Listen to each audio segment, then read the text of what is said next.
호주 시드니의 교도소에 수감된 한 죄수가 탈옥을 꿈꾸고 있었습니다.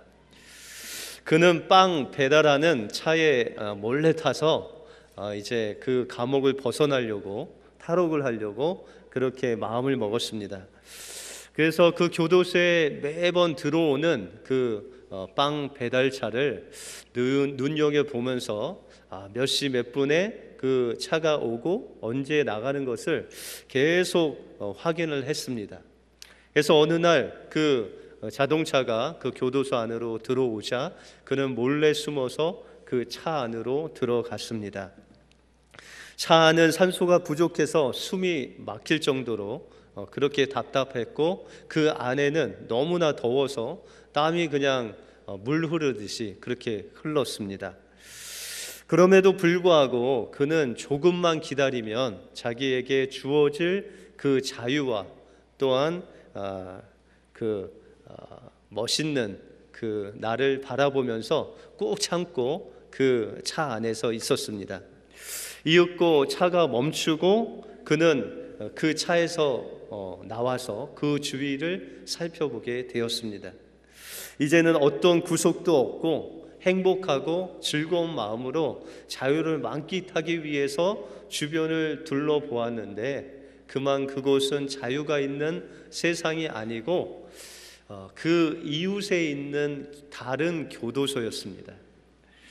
그가 자유를 소망하며 탈출한 곳은 감옥 밖이 아닌 다른 감옥 안으로 그가 들어와서 그는 다시 붙잡히고 더 오랜 시간을 감옥에서 살아야 되었습니다. 우리 인생을 자세히 살펴보면 이 교도소에서 탈출을 꿈꾼 사람과도 같다는 것입니다. 근본적인 문제를 해결받아야 되는데 그 근본적인 문제는 해결 못하고 세상의 어떠한 쾌락이나 즐거움을, 그 일시적인 자유를 만끽하기 위해서 세상을 향하는 우리의 모습과도 같다는 것입니다. 우리의 삶에 진정한 자유를 주시고 또한 소망을 주실 분은 오직 하나님 한 분밖에 없다는 것입니다. 세상의 다른 어떤 것도 우리에게 자유와 생명을 주실 분은 없다는 것입니다. 그래서 하나님께서는 오늘 본문을 통해서 십계명 제1 계명을 통해서 우리에게 다른 곳이 아닌 오직 하나님께만 소망을 두고 살을 때 하나님께서 주시는 복이 무엇이고, 또한 그 한 분이신 하나님을 향해서 우리가 어떻게 살아야 될지를 오늘 본문을 통해서 살펴보겠습니다. 먼저 유일하신 하나님을 섬기기 위해서는 먼저 우리의 가치관이 변화되어야 됩니다. 오늘 3절에 보시면 너는 나 외에 다른 신들을 내게 있게 말지니라 라고 그렇게 말씀하고 있습니다. 여러분들, 십계명을 하나님께서 주실 때 이 십계명은 구원받는 조건으로 주신 것이 아니라 이제 유월절을 통과하고 또한 홍해를 통과한 구원받은 이스라엘 백성들이 어떻게 구원을 주신 하나님을 섬기며 하나님만을 경외하며 살 것인가를 알려주기 위해서, 하나님을 섬기는 그런 삶은 이런 삶이다 라는 것을 알려주시기 위해서 주신 것이 바로 십계명입니다. 그런데 그 십계명 중에 첫 계명인 너는 나 외에 다른 신들을 내게 있게 말지니라 라고 말씀하신 것은 오직 하나님만이 유일하게 우리에게 생명과 또한 소망을 주시는 참 구원의 하나님이시라는 것을 말씀하고 있습니다. 여러분들, 이 모세가 살던 그런 시대에는 봉건 국가의 모습이 있었습니다. 다시 말해서 주인된 나라가 있었고 또한 종된 나라가 있었습니다. 그런데 이 주인된 나라가 종의 나라를 힘으로 제압을 하면 그들과 함께 계약을 맺는다고 합니다. 그런데 그 계약을 맺으면은 종으로 섬겨야 할 이 나라가 가장 우선시 계약을 맺는 것이 하나의 주인 나라만 섬기겠습니다라고 계약을 한다고 합니다. 다시 말해서 주인 국가는 당신 국가 한 국가밖에 없습니다라고 하는 그 계약이 있다고 합니다. 그것을 만약에 어기고 다른 나라를 또한 주인 국가로 섬기면 그 주인 국가는 종의 나라를 전쟁을 통해서 그들의 생명을 빼앗고 그들을 망하게 할 수 있다는 것입니다. 오늘 본문 말씀과 같이 너는 나 외에 다른 신들을 잊게 말지니라 라고 한 것은 하나님과 이스라엘 백성 가운데 계약을 맺은 것입니다. 우리가 출애굽기 24장에 보시면 짐승의 피로 계약을 맺는 모습을 우리가 볼 수 있습니다. 그 계약을 맺으면서 너는 나의 백성이고 나는 너의 하나님이 되겠다라는 것을 피로 언약으로 세우신 것입니다. 만약에 이스라엘 백성들이 하나님 외에 다른 신을 섬기면 더 이상 그때는 내가 너의 하나님이 아니고 너도 나의 백성이 아니다. 다시 말해서 너에게는 생명을 줄 수 없다라는 그 계명이 바로 너는 나 외에 다른 신을 내게 잊게 말지니라라는 그 말씀이라는 것입니다. 아담으로부터 시작해서 지금까지 모든 사람들은 죽음이라는 문제를 해결하기 위해서 지금까지 달려왔습니다. 그래서 여러분들이 잘 아시는 중국의 진시 황제는 자신의 그 죽음의 문제를 해결하기 위해서 불로초를 찾아 평생을 다녔습니다. 그런데 마지막에 불로초라고 찾아서 먹은 것이 무엇이냐면 수은이었습니다. 그 수은이 불로초인 줄 알고 먹어서 자신의 생명을 더 단축하는 일이 있었습니다. 이와 같이 아담으로부터 시작해서 모든 사람들의 그 삶의 문제가 바로 죽음을 향한 문제였다는 것입니다. 여러분들 어떻게 죽음에 대해서 자유하십니까? 여러분들 안에 하나님께서 죽음을 해결할 수 있는 영원한 생명을 주셨지 않습니까? 그래서 예수님은 요한복음 14장에 말씀하시기를 내가 곧 길이요 진리요 생명이니 나로 말미암지 않고는 아버지께로 올 자가 없다라고 그렇게 말씀하십니다. 죽음의 문제를 해결하시고 우리에게 영원한 생명을 주실 분은 오직 예수 그리스도 한 분밖에 없다라고 그렇게 말씀하고 있습니다. 그런데 우리가 살고 있는 이 시대는 오직 하나님만 섬기는 시대가 아니라는 것입니다. 20세기 종교 다원주의가 일어나면서 종교가 혼합되었습니다. 혼합 종교가 시작되었습니다. 그러면서 이제 오직 하나님만 섬기는 절대적인 하나님이라는 개념이 점점 없어지기 시작했습니다. 어떤 로마 카톨릭의 주교가 이 주일에 설교를 하면서 그런 설교를 했습니다.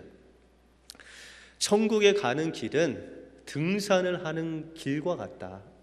여러분들 등산하는데 코스가 여러 코스죠. 그렇죠? 여러 코스가 있는데 이 주교가 이야기하기를 등산하는데도 코스가 있듯이 산 정상을 오르는 길은 여러 길이 있다는 것입니다. 그런데 어떤 길을 가더라도 정상에만 같이 만나면 된다라고 그렇게 이야기했습니다. 이것은 무엇이냐면 모든 종교에는 구원이 있다는 것입니다. 모든 종교에는 구원이 있는데 그 모든 종교는 길은 좀 다르다는 것입니다.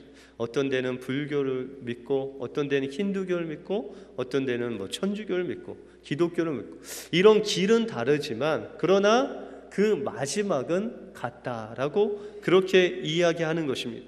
바로 이것이 종교 다원주의고 혼합주의인 것입니다.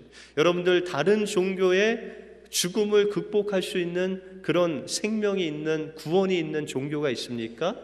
없습니다. 오직 예수 그리스도를 통해서 주시는 생명밖에 없는 것입니다. 여러분들 세상에는 변화하는 것이 있는가 하면 변화되지 말아야 될 것이 있다는 것입니다. 19세기만 해도 변화되지 않는 도덕과 윤리의 개념이 있었습니다. 여러분들 지난 시간에 말씀드렸듯이 부모를 공경한다는 것, 그것은 절대적인 가치입니다. 누구든 물어도 부모를 공경하는 것은 공감하는 것입니다. 여러분들 십계명 중에서 도적질하지 말라, 이것이 나쁘다는 것은 모든 사람들이 동의하는 그런 도덕적인 윤리였습니다. 그런데 지금은 그것이 바뀌어지고 있다는 것입니다. 남자가 여자로 변하고 또한 여자가 남자로 변하는 것을 용납하는 시대가 되었습니다.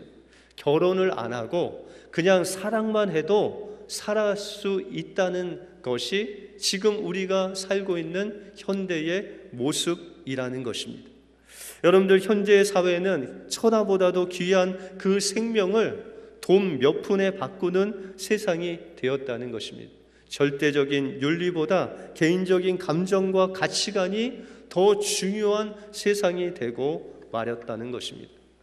우리의 삶 속에서 가장 중요한 것이 무엇인지, 또한 우리가 사는 것이 어떤 목적으로 사는 것인지, 또한 누구를 믿고 누구를 의지해야 되는 것이 정해지지 않고 그냥 자신 마음대로 살아가면 그것이 바로 참된 길이라고 이야기하는 시대가 바로 우리가 살고 있는 시대라는 것입니다.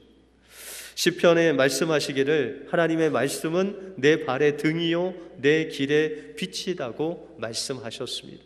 오직 우리가 갈 길, 그 생명의 길은 하나님의 말씀밖에 없다는 것입니다.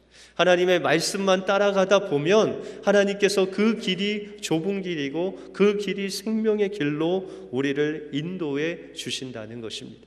우리가 하나님만이 우리가 믿어야 할 대상이며 예배의 대상이라고 말씀하고 있는 것입니다.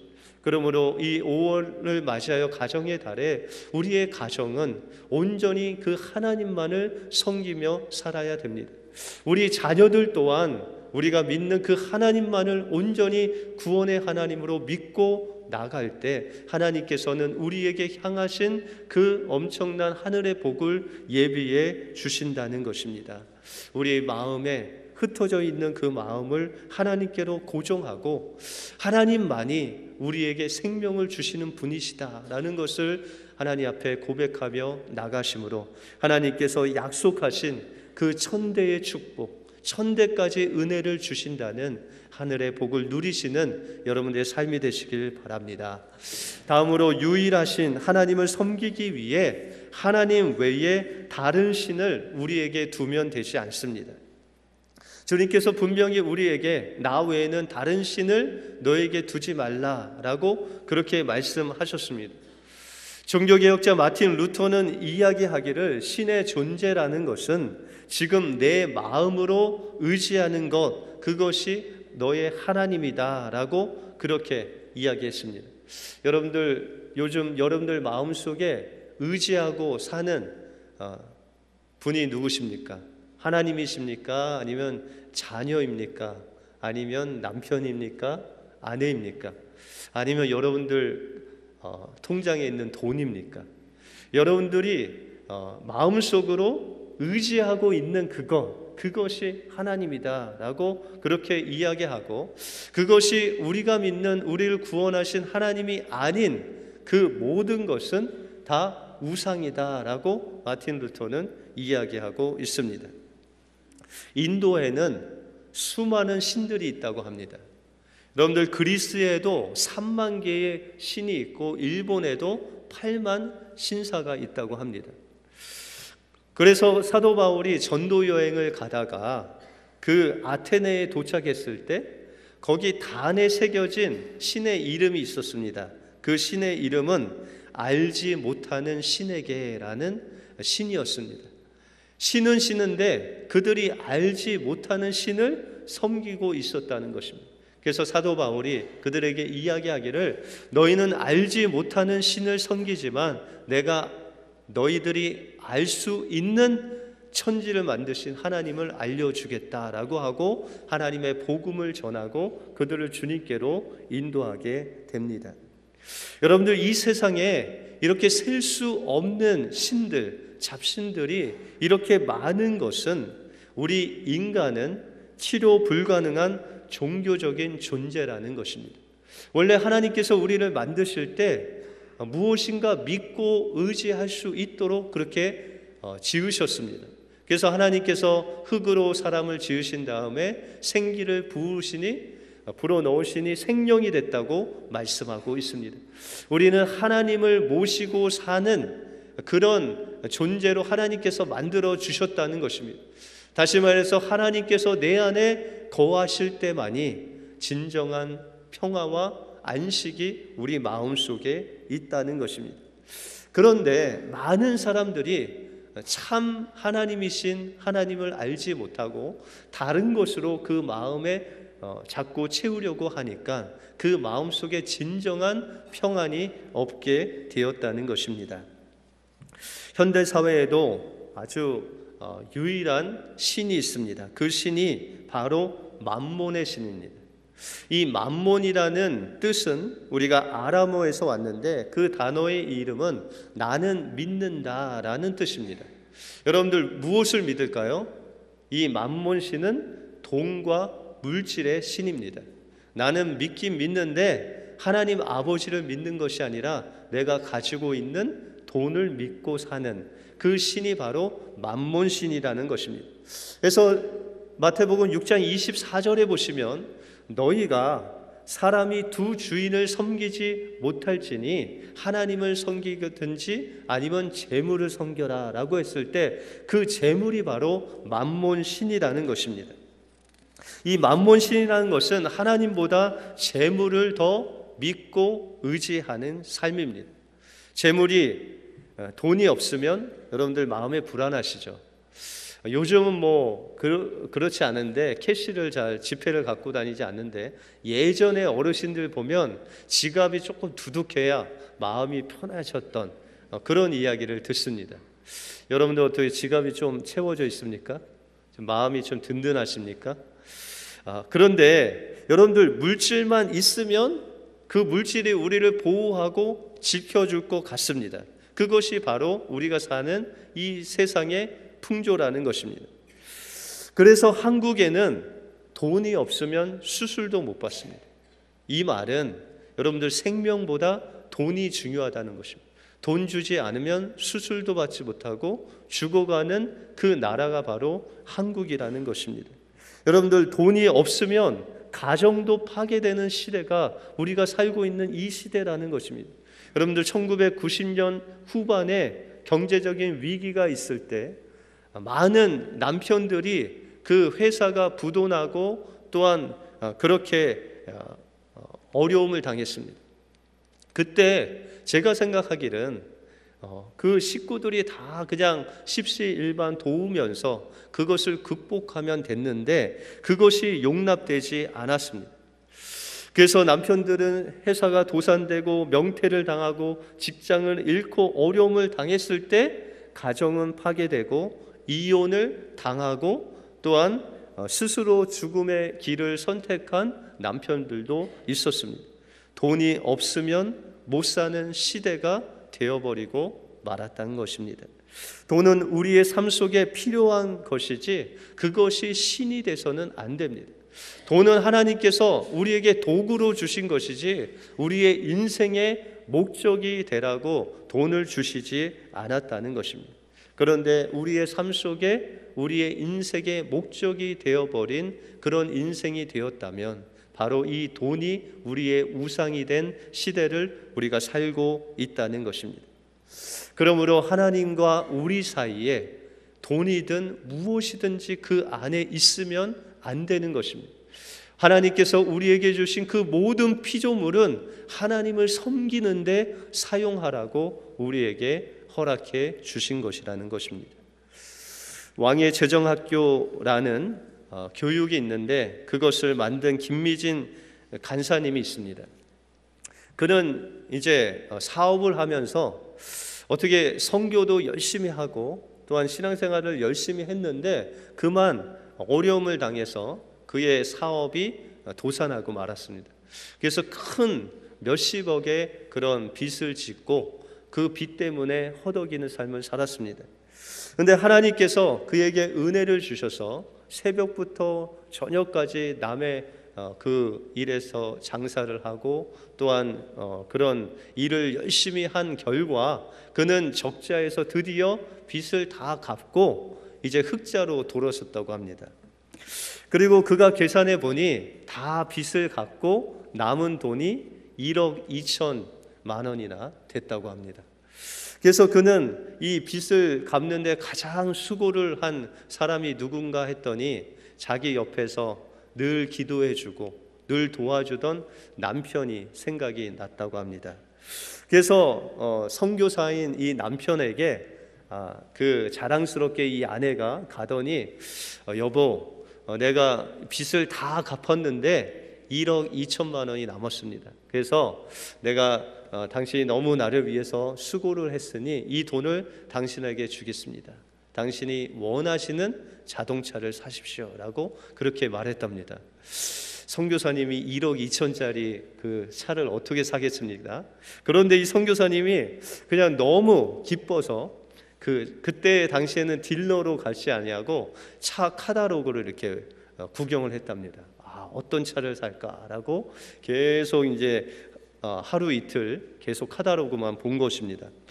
그런데 어느 날 이 간사님이 새벽 기도를 가서 기도를 하고 있는데 하나님께서 부르셨답니다. 미진아, 미진아. 그래서 하나님, 제가 여기 있습니다 라고 응답을 했답니다. 그랬더니 하나님이 말씀하시기를 너 1억 2천만 원 있지 라고 하셨답니다. 그래서 예 주님, 제가 가지고 있습니다. 그랬더니 그것을 가지고 4명의 선교사님한테 3천만 원씩 봉투에 넣어서 보내라 라고 하시는 것입니다. 그래서 이 간사님이 마음에 너무 어려워서 분명히 이 돈은 남편에게 주기로 했는데 남편이 지금도 이 새벽에 그 차 카탈로그를 보고 있는데 어쩌지 하는 마음으로 갔다고 합니다. 그러면서 이 남편에게 새벽에 하나님께서 그에게 말씀하신 그 이야기를, 응답받은 이야기를 했답니다. 그랬더니 남편이 거의 얼굴이 초죽음이 돼서 고민을 하고 있더니 그냥 하나님께서 말씀하신 거면 그렇게 합시다라고 동의를 했답니다. 그래서 이제 3천만 원씩 봉투에 넣어서 이 선교사님한테 보내려고 하는데 그냥 보내지 않고 이 간사님이 그런 마음을 주셨다고 합니다. 그래서 그 봉투를 향해서 기도하기를 3천만 원아, 너는 선교지에 가서 이곳으로 차를 사서 선교사님의 종이 되어서 충성스럽게 일하라 라고 돈을 향해서 기도했다고 합니다. 돈의 노예가 아닌 돈을 노예로 선교사님한테 보낸 것입니다. 그러고 나서 한 3, 4년이 지났는데 탄자니아라는 그런 곳에 선교사님한테 연락이 와서 오셔서 세미나를 좀 인도해 달라고 하는 것입니다. 그래서 이 간사님 부부가 탄자니아로 가서 이제 세미나를 하러 갔다고 합니다. 그런데 이 탄자니아의 선교센터로 가는 그 몇백 미터 빼고는 다 비포장 도로였다고 합니다. 그러니까 자기가 타고 있는 그 차가 아주 튼튼해서 그나마 그 비포장 길을 다니는데 내려서 생각해 보니까 그 차가 그 차였다고 합니다. 그 3천만 원을 보내서 산 차였다고 합니다. 그런데 그 차를 보니까 눈은 멍이 들어 있고 엉덩이는 다 그냥 부서져 있었다고 합니다. 그러니까 헤드라이트는 다 그냥 깨져 있고 범퍼는 다 그냥 부서져 있었다고 합니다. 그런데 그것이 자기가 돈을 보내서 산 차로 그렇게 3, 4년을 선교사님의 종처럼 그렇게 열심히 일한 그 자동차를 보면서 하나님께서 그런 또한 영감을 주셨답니다. 그 차에 가서 손을 대고 좀 기도하기 원했습니다. 그래서 그 간사님이 가서 그 차에 손을 얹고 기도를 하는데 그런 마음이 들었답니다. 그래, 너 열심히 일했구나, 장하다라고 그런 마음이 안에서부터 쭉 올라왔다고 합니다. 여러분들, 하나님께서 주신 돈을 가지고 돈의 노예가 되기보다는 돈을 노예 삼아 선교사님한테 종으로 보냈고 그것을 통해서 차를 사고 그 차가 3, 4년 동안 그 비포장길을 다니면서 그 선교사님의 손과 발이 되어서 그렇게 열심히 다녔던 그 차를 보니까 그 마음에 찡한 마음이 들면서 너 정말 충성된 종이다라고 그렇게 고백을 했다는 것입니다. 여러분들, 하나님께서 우리에게 주신 돈과 그 모든 것들은 다 하나님을 섬기라고 주신 것입니다. 여러분들에게 물질을 주셨을 때, 여러분들에게 자녀들 주셨을 때, 여러분들에게 건강을 주셨을 때 그것을 통해서 하나님을 높이 높이 섬기라고 주신 것이 바로 여러분들에게 주신 물질이고 여러분들에게 주신 사람들이라는 것입니다. 그런데 이 세상은 그것을 바꿔서 하나님이 주신 것을 우상 삼아 의지하며 살아가고 있다는 것입니다. 오늘 첫 계명으로 주신 그 말씀, 하나님과 우리 사이에 다른 신을 있게 하지 말라는 것은 하나님께서 주신 그 모든 피조물을 통해서 하나님만 섬기는 일에 사용하라라고 말씀하고 있습니다. 우리 가정에게 주신 것, 여러분들에게 주신 것, 여러분들 자녀들에게 주신 그 모든 것으로 하나님만을 섬기며 나갈 때 여러분들의 가정과 여러분들의 삶이 하나님께서는 천대에 이르러 은혜를 주시겠다고 약속해 주시고 있습니다. 하나님이 주신 그 모든 것으로 하나님만 섬기심으로 하나님께서 예비하신 복을 누리시는 우리 은혜의 모든 성도들 되시길 주님의 이름으로 축원드립니다.